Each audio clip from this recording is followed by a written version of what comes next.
Blog Talk Radio.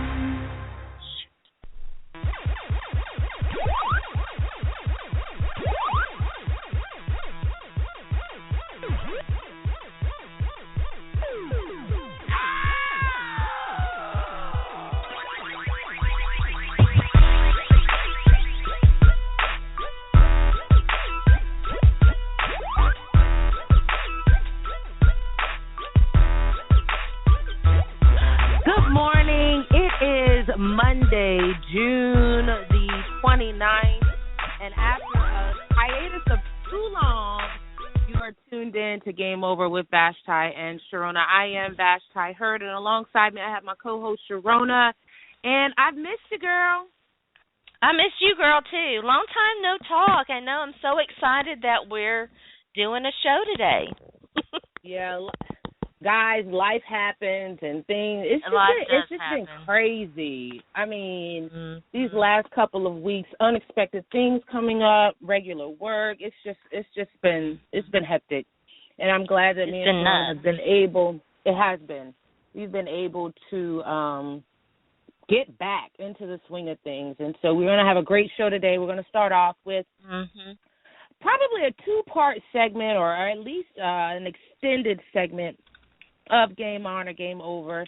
And then we're going to, in our second segment, we're going to talk to a friend to the show, Jennifer Eakins from Pro Player Insiders. A lot of rumors going on in Denver land about Peyton Manning and the trade, and I was like, wow, it kind of took me aback. Yeah, so we're going to speak to her and get some inside info. And then also friend to the show, Phife Dog from A Tribe Called Quest and the Phife Sports Network. He's going to come on. We're going to talk some NBA draft, which occurred last Thursday. I'm sorry, NBA draft, if I didn't say that right. NBA draft and NBA free agency. So we have a good show ahead of us. But first, Sharona, what have you been doing during your time away? Well, I have been so busy. It's been unbelievable. I have moved, and then I spent 2 weeks, well, really 3 weeks, I guess, being involved with the United Nations Youth Summit, which was incredible.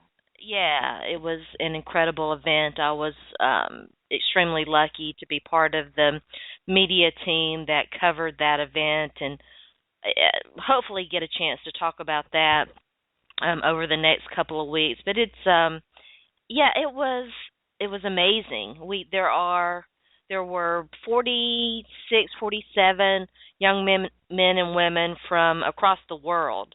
And this is, I think it's the second or third annual Youth Summit that the United Nations has teamed up, their Office for Sports and Development has teamed up with the NFL Players Union and a bunch of other people too. And Pro Player Insiders was the exclusive media team covering that event. But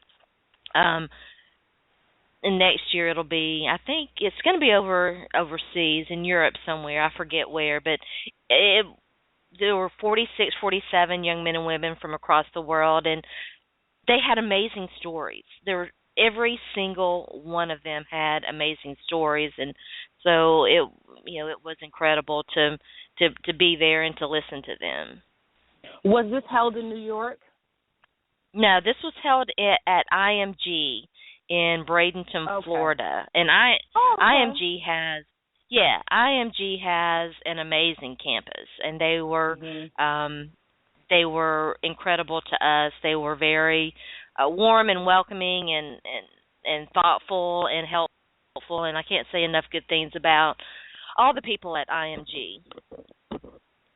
I'm sure there was some talk about what's going on with soccer and the controversy that's going on and the corruption.